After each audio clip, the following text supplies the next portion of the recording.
Thank you so much. So let's get started. As I said, we're so excited for our program today. Obviously, our keynote speaker is one that we're excited about. But now it's my privilege to introduce today's moderator. I don't think this is going to be a stranger to you at all. She is a trusted voice in journalism, a trailblazer in broadcasting, and someone who has built her career on connecting with audiences through honesty, warmth, and insight. And more importantly, guys, she is a friend to Gwinnett like you cannot believe. I have called on Monica so many times and said, can you do this? And I don't even finish the question before she answers and says, absolutely, I'd love to do it. And we love her for that. So please join me in welcoming to the stage the one and only Monica Kaufman-Pearson.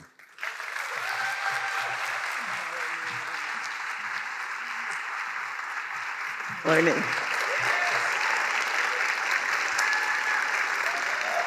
Thank you. Thank you. We're going to have fun this morning. Mr. Ed Bastian, CEO of Delta Airlines.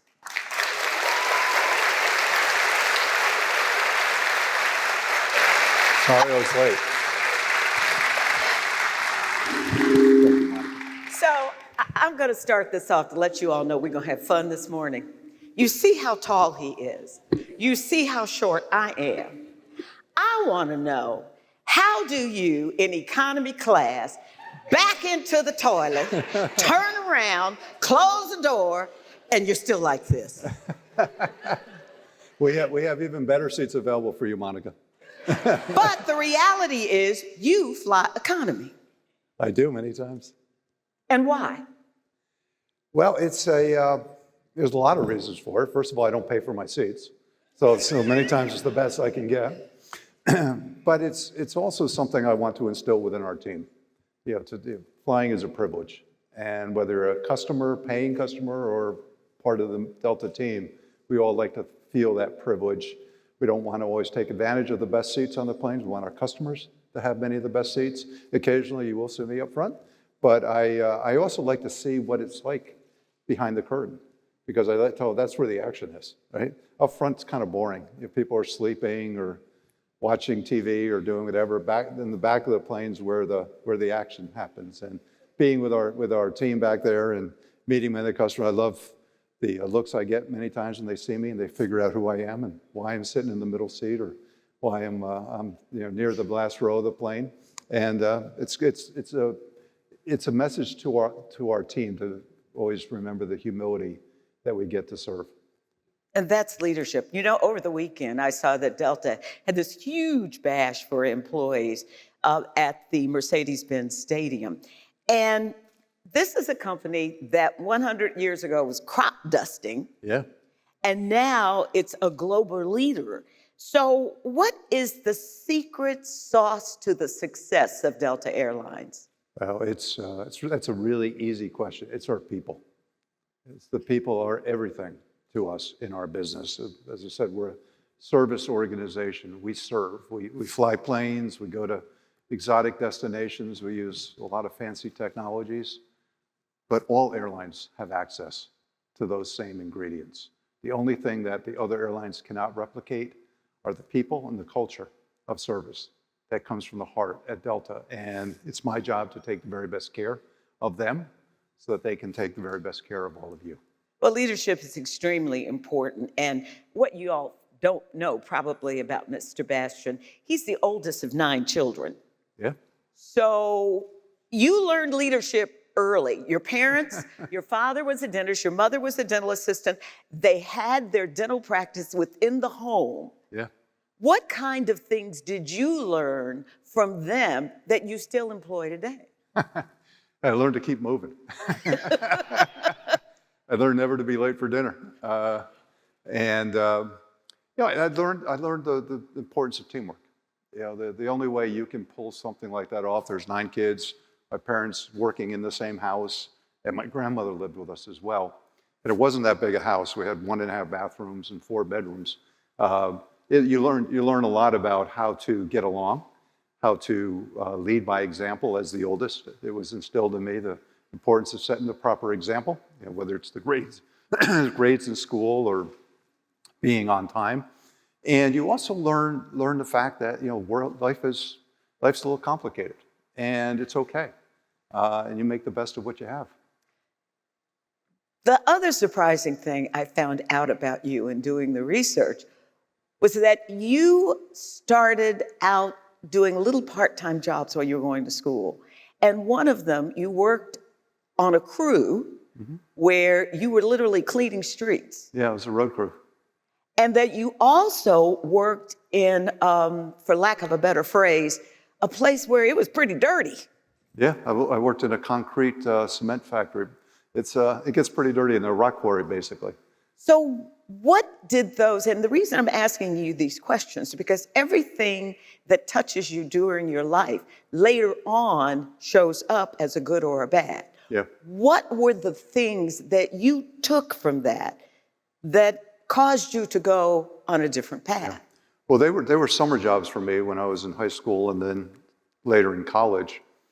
And it was very instructive because I was actually fortunate to have those jobs. They were union jobs, so I was getting a union scale, although as a starting level, it was, gosh, back then, this is a long time, this is 1970s, so I think I was making $5 an hour, and I felt like I was rich, $5 an hour. And certainly busted my butt every day and getting up early and putting the hard work. But the thing that I was left with was that I got to know my coworkers and my foremen and people around me. That was their full-time occupation. That's all they did every day for 20, 30, 40 years. And I realized I wanted to make sure I stayed in school. I did well in school. I focused on the priorities in terms of discipline and making certain I had the opportunity to do a bit more for my own family, for myself, and for a community than what those men that got kind of trapped. Even though the money sounded good at the start, that's not what I wanted to make a living on. So it kept my attention on continuing to progress forward. So why didn't you do dentistry rather than accounting? None of the 9 of us followed my father's footsteps either. And it's interesting. I think we were around it too much. The only thing I knew about the dentistry is how to make the chair go up and down. And we'd go to give my sisters rides in the chair and always get in trouble with my father after hours when he caught us in there.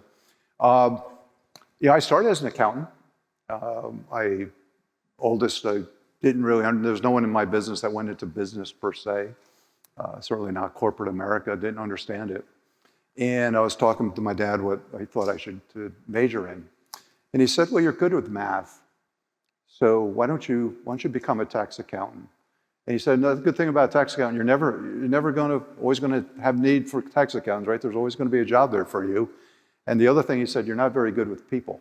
So you're good with better numbers than people, so this is probably the right thing for you. So I went to school and became an accountant. I graduated, went to work in New York City, Price Waterhouse, which I had a short but great career there. I made partner at an early age. You made partner because you discovered that there was some fraudulent dealing at a company. It was one of the things I worked on. My account. I uncovered something that previous teams weren't able to find for whatever reason.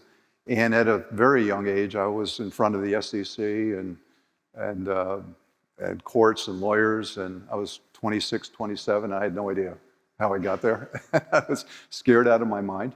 But I learned that you got to pursue what you think is important. And I was curious, and I wanted to learn. I wanted to understand. I wasn't willing to let something go. As it turned out, it was a good thing because that something was something bad. And at 31, you became partner. That is one of those moments where you go, ooh, do I really belong here? Talk about how you develop the gravitas that you have. Oh, I had a lot of people teach me. I'm a big believer in mentoring. I've had many, many great mentors in my life, and still do to this day.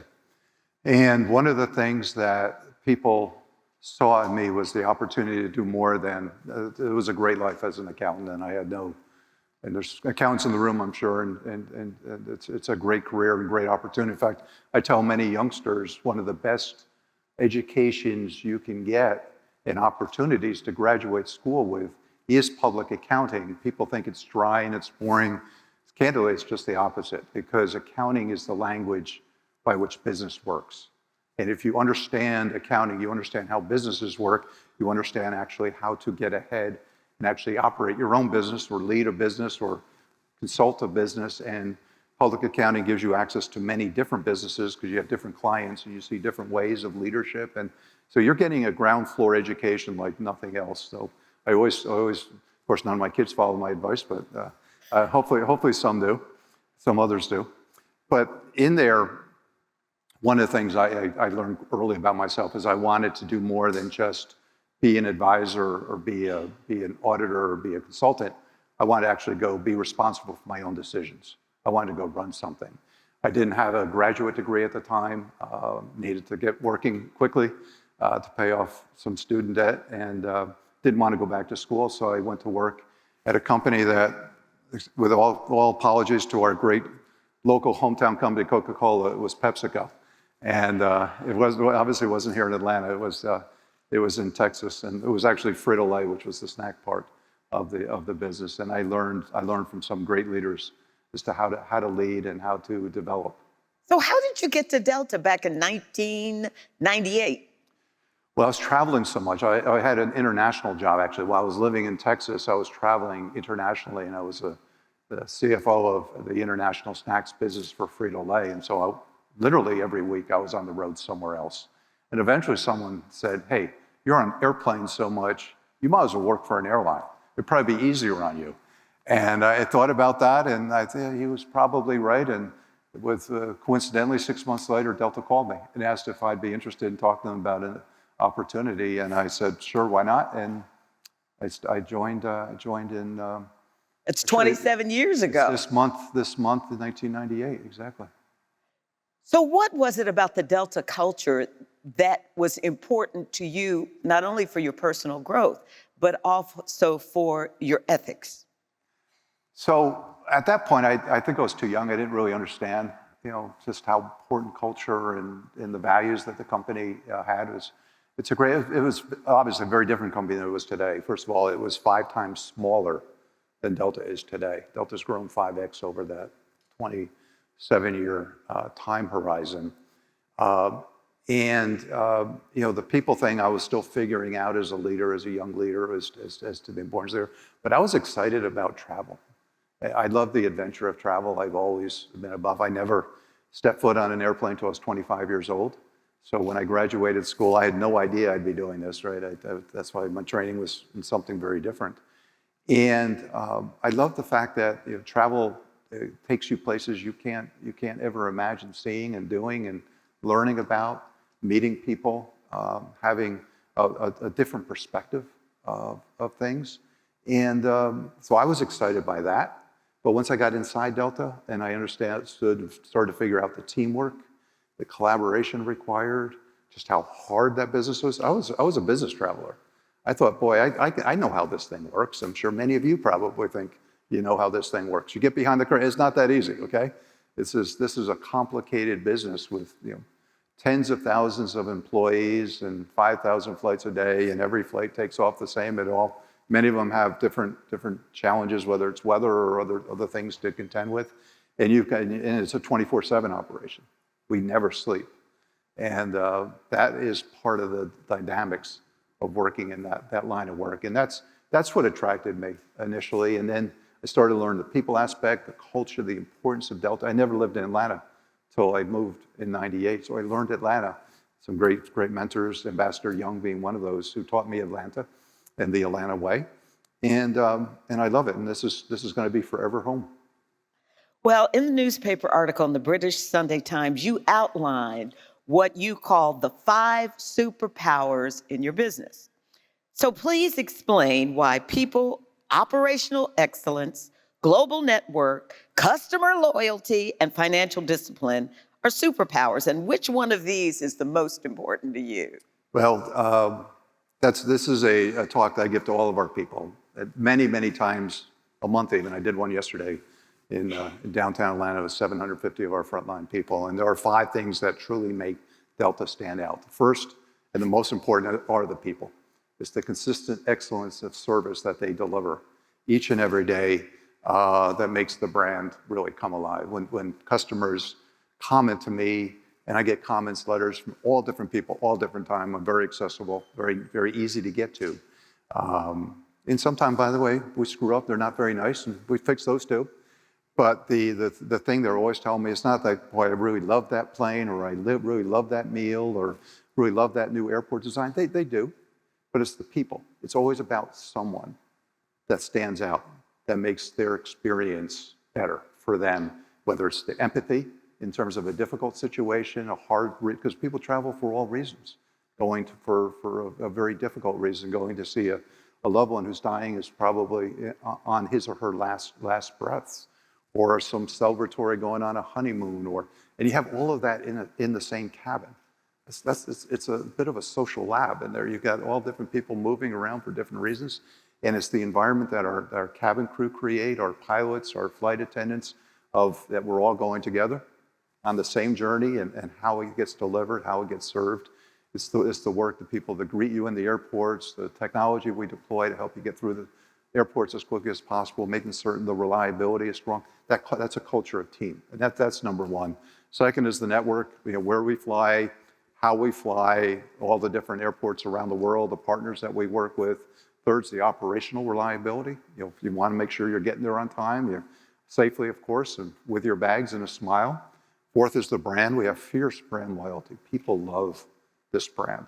Didn't always love this brand the same way they do today, and it's taken a lot of years to get here, and we're going to make sure we continue to drive that loyalty even higher. And fifth is the financial foundation. With a business that is as challenging, as tough as ours, you want to make certain that you're keeping your debt levels low, you're keeping your cost in line, you have the capital to reinvest and grow the business for opportunities, and of course, pay your people. And one of the things that I'm most proud of in my career at Delta was being the architect of our profit sharing scheme with our frontline employees, where 15% of our company's profits go to our frontline people. It's not the management, it's the frontline. And over the last decade, we've paid well over $10 billion to those people, and it's life-changing money. And they deserve it because they work really hard to earn it. So what is your superpower? Boy, you'd have to ask other people, I think. And I think I've learned how to deal with people. I proved my father wrong, and it's taken me a long time. I love being around people. I love the interaction. I love the relationship. As I mentioned, I know I'm easily accessible, and you don't want to go through an airport with me because it takes you 2 hours to get through, and people stop you and tell you this, or take a picture, or want to. And I try to stop for everybody because I understand how important those moments are. And I have just a heart for service. What would be the one thing you would like to change about Ed Bastian? The thing you're still working on? Patience. I know I look calm and collected, but there's an inner fire. I want to move faster. I always want to move faster, and my team will tell you that we're never fast enough. We're in the business of speed, and I want to make sure that we get places quicker. How do you control that? Because I watched you backstage. You were back there on your phone. How do you make time for Ed? You have to carve it out. There's no simple way. I try to gather myself each morning and think about the day, think about the importance of the service I get to do. I don't take this chair for granted. It's a blessing. It's a privilege, and I know there's many responsibilities. I think there's many accountabilities to make sure we're leading by example. But there's also a lot of privilege that comes with this, and I like to think about that in terms of getting myself every single morning, no matter how long my day is. I'm going to Chicago later today. I'm speaking at the Science Museum in Chicago at a big function, and I'm coming back late tonight, and it's a long day, but I'm excited about it. It's an opportunity. You still get up at 6 a.m. and meditate and pray? I do. I What do you pray for? Pray for peace, pray for guidance, and pray for the perspective. That inner understanding of how great every day is in terms of the opportunity I get. Because we all are, the pressures, the burdens, the response, it can get overwhelming at times.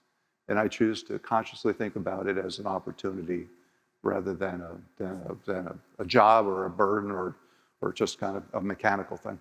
Now, I understand you are now grandpa. Yeah. A 2-year-old and a brand new maid. Yeah, brand new little girl, yeah. That smile on your face is unbelievable. You asked me one of the ways I keep myself grounded is those 2 grandchildren.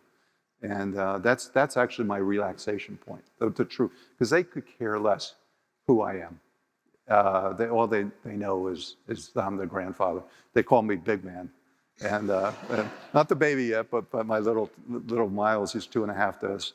And they just want to play and they just want to have fun. And by the way, it's not just them, it's my kids. My 4 kids keep me grounded because they don't really care about all this stuff. It's nice, but they knew me before this and they'll know me after this. And I'm just dad, and that's the most important title I have. So you have been quoted as saying, our values, meaning Delta's, are not for sale. And it was after the Sandy Hook school shooting of children, you ended the relationship, Delta, with the NRA. Define Delta values. Delta's values are one of taking care of people, of putting purpose first. And we've had many illustrations. Those were fairly public. But you think about the pandemic. You think about how we cared for our company, how we cared for our customers. The fact that we didn't have a playbook. One of the things that every morning during the pandemic, we'd gather as a small team and we say, well, what are we going to do today? Because we didn't have a lot of customers. What are we going to do to make sure we're keeping our people safe? And whether it's the wellness, the fact that we're thinking about how to ensure our customers were comfortable with us. We blocked those middle seats throughout basically the entire pandemic, far longer than any other airline did. We made certain that our people were cared for. We did not furlough a single employee. We have 100,000 employees. We did not furlough a single, only airline in the world I know of that didn't furlough a single employee and got through the pandemic because we wanted to get through it together. Now, we did it there's all the sorts of ways we did it to get through it. But that culture of care and that purpose, that's our value. And our mission is connecting people to places and potential and opportunity. And we like to say no one better connects the world than Delta. And with that connection, because you're with Virgin Atlantic, all the different other groups you're connected to, why is it important now more than ever for that international family? Well, we have some great partners. Virgin Atlantic, in fact, I was at their board dinner last night. Air France, KLM, LATAM, Korean Air, Aero Mexico, and a few others. And the thing that's unique about us with our partners is that we are not just commercial partners. Delta's investors in every one of those airlines. We're on the board of every one of those airlines. Don't you own like 49% of Virgin Atlantic? We do own 49% of Virgin. It's Richard Branson. I said, we're the 2 owners, so he's a great co-owner. He's an interesting guy, but he keeps me on my toes. But every one of these relationships are really important for our customers. We know international travel can get complicated. The handoffs going from one airline to another airline, we want our best customers, all of our customers, to be treated the same way we would treat them. So we're making sure the service levels, the technology levels, the recognition levels are as same as we can. It's hard. It's not always possible, but we're trying to influence them from the inside out for the benefit of our customers, not for the benefit of us thinking owning these airlines is a good idea. We want to make sure that we can have as much influence from within, and the teams, as a result, work really closely together, other than just a contractual relationship. We have contracts with them, but more importantly, we have ownership with them. And the second thing, Monica, to your question, is people ask me all the time, boy, we can go on an airplane, it seems like, especially here in Atlanta, every hour of the day to almost anywhere you want to go. It seems like a very mature industry. It's congested the skies. Air traffic control, we all know the problems they're having in the skies, getting more flights going. Where's the growth going to be? Growth is going to be international. 2/3 of Delta is domestic. 1/3 is international. And I view a period of time, and it may be 20 years, 30 years, I don't know, where that flips, where the majority of the flying is going to be international, because that's where the growth is. If you understand that only 1 in 5 people in the world have ever been on an airplane, 1 in 5 have ever been on an airplane in the world, that tells you where we got to go. It tells you we need to make ways for that travel to be accessible, to make it affordable, to make it sustainable, and to be in a place where we can make a difference. And so we're betting heavily in our second century that international is going to be the real opportunity. The first century of flight was very much about connecting this country, connecting regions. The second century of flight's about truly connecting the world. And, the world needs that connection, I'd argue, more than ever. Well, then that goes to quality of service. Yes. And not just talking about the people, talking about the planes. Yes. Because it's very competitive when you look at some of the Saudi. Yep. Their flights are much more luxurious. Yep. So what y'all gonna do? Well, there are some of our competitors, not all. There's some, such as the Middle East, where they are owned by the sovereign funds, and they don't have an owner that's looking at the bottom line other than say they want more and more. They're basically chambers of commerce to come to those little island states, Dubai or Qatar. Interestingly, you mentioned Saudi, because we do have a relationship with Riyadh Air, which is a brand new airline, just starting, hasn't even started flying yet, and it's going to be based out of Riyadh, Saudi Arabia. And we've already announced, and pretty soon we're going to give the dates, and it's coming sooner than you think. Delta's going to be flying direct to Riyadh out of Atlanta. Breaking news. Breaking news. And you better believe the quality of the service is going to be top notch. And that's the push we've had for the last 20 years to improve the overall quality of the experience, particularly international, the premium experience, the Delta One experience, as well as Delta Premium Select and other products that we have in the cabin. Our newest planes, the Airbus 350-1000, which is going to be the new largest plane in our fleet, is going to have over 300 customers on board. Half of the entire cabin is going to be in a premium configuration, some form of premium. And that's huge. That's significant. And the people are great. We've opened up, and not here in Atlanta, we're going to be coming soon, hopefully, with a Delta One lounge to Atlanta. We have it at JFK and Boston and LA, and of course in JFK. We're working with the airport trying to locate the space, and we're committed to building out. I met with the mayor last week because he has the same question: when you can bring in Delta One here? We're working it. That's, again, it's not just international, but it's the premium push in this industry. When I started in this business almost 30 years ago, and you'd survey customers and say, why do you choose the airline? 75% of customers chose an airline based on the lowest price. 75%. And the second was convenience, and loyalty was a really, really minimal third place.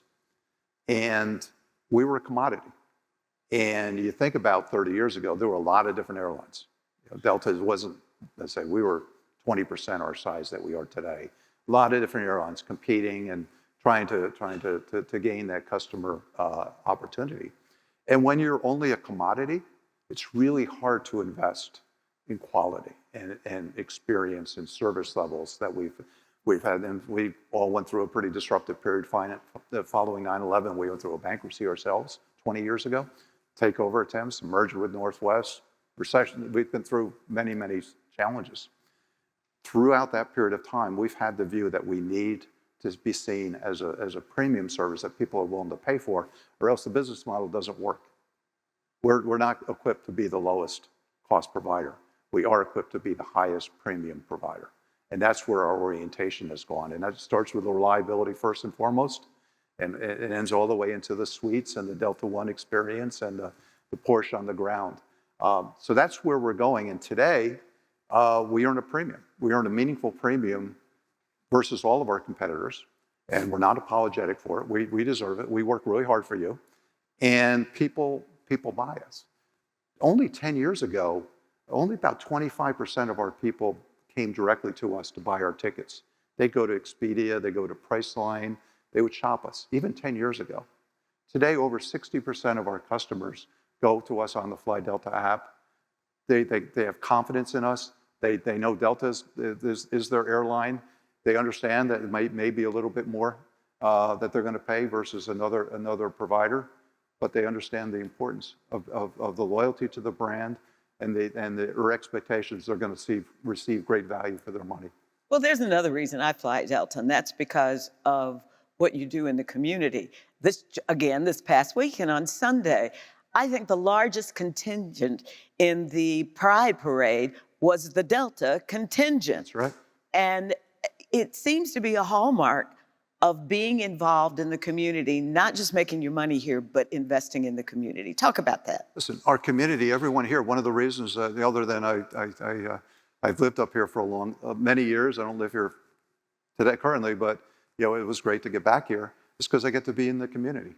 I get to talk about what we do. I get to people understand the peek behind the curtains as to where we're heading next. So many of you are loyal customers, and I love that and I appreciate that about being with us.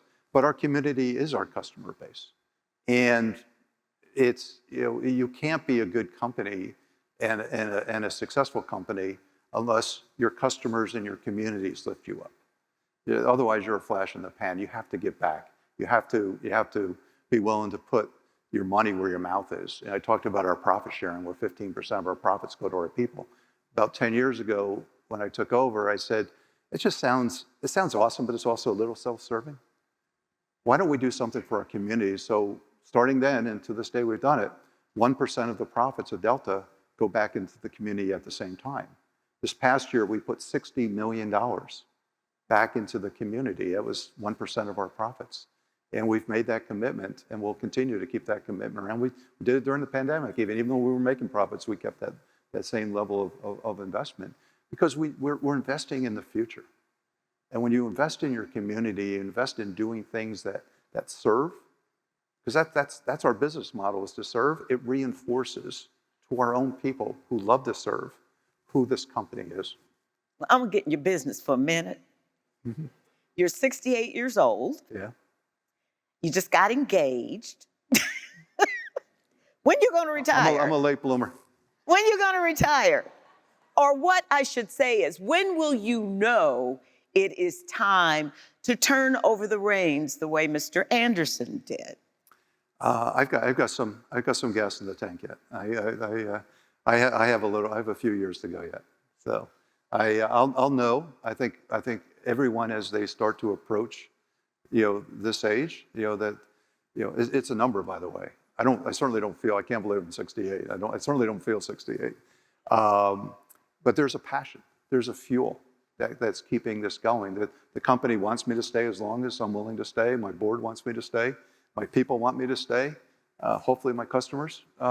When those constituents tell me it's time for a different voice, then I'll listen to that. But we got unfinished business still. I would say if the pandemic hadn't hit, I probably would be retired at this point, given that the pandemic threw us back a number of years, and then we had to move forward again to recover. So I'm just kind of where I wanted to be 4 or 5 years ago, and I still have those handful of things yet to get done. All I can say about you is, Ed Bastian, I love the fact you're so open and honest. So I have to ask you one news question, and you know what it's going to be, because it was all over the newspaper yesterday. How do you determine when a person's speech is detrimental to the company? Now, in case some of you didn't see it in the paper, a lot of companies have been letting people go because of comments that they have made about Charlie Kirk's murder. And a Delta employee ended a comment online saying good riddance to the man's passing. But you've noticed this has been everywhere. But you have a policy about social media. Mm-hmm. And I don't have a problem with it because I grew up with my mother telling me, never say anything about someone else that you wouldn't want them to say about someone in your family, that you should always be civil, you Yes. should always be kind. Yes. And so when you're in a position like this with so many employees, how do you decide when it's a suspension and when it's a firing? Yep. Is that fair? That's fair. That's fair. And thank you for raising it. Happy to speak on it. We, yeah, it was there were some really terrible posts that were put out by a fair number of people. It wasn't just some of our employees, other people as well, that glorified violence. And just like with the NRA 10 years ago, said we're not standing with them anymore. That's not who we are. When they made comments that justified or explained, that they weren't somehow, that school shootings shouldn't be the issue it looked to be, which still is in this society. Or on the other side, when somebody gets murdered, assassinated in that fashion, the fact that someone could actually say good riddance, or somebody, candidly, much worse things, a number of our people did, they've lost the right to be a Delta employee. They've lost the right to serve customers. We serve a public good. We've got to be about serving for everyone, regardless of their individual views and faith. And when you put yourself in that position and you're identified as a Delta individual, we hold ourselves to a higher standard. And unfortunately, the line is kind of, there were a bunch of people suspended who kept their jobs, because we talked to each one of them and understood what was going on. And those that were really egregious, they lost their jobs. They lost the opportunity to be, and it's a privilege to be a Delta employee. Well, it's a privilege to talk to you, and I appreciate your honesty and your candor, but most of all, you give great hugs. Ladies and gentlemen, CEO Ed Bastian. Thank you, Monica.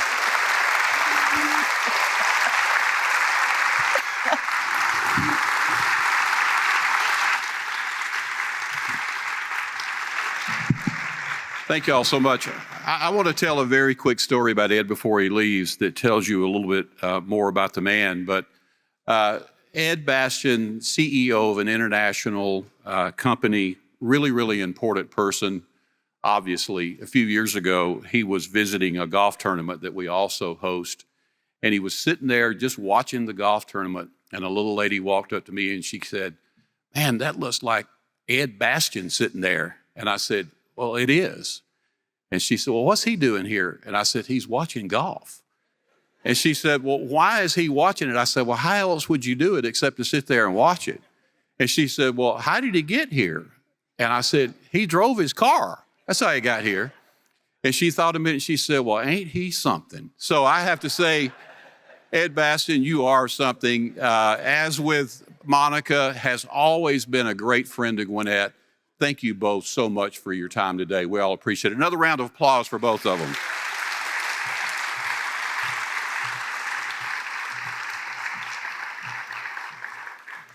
Thank you all for being with us again today. What an incredible program we had. On behalf of Gas South District, I do want to thank Ed, Monica, our sponsors, each of you for being with us. As we talked about in the introduction today, this speaker series is designed to highlight leaders whose vision and experiences inspire us today, and today was certainly no exception at all. We look forward to seeing you again at our next speaker series event. Until then, thank you for your continued support and for being part of the Gas South District community. Have a great day. Thank you for your time today.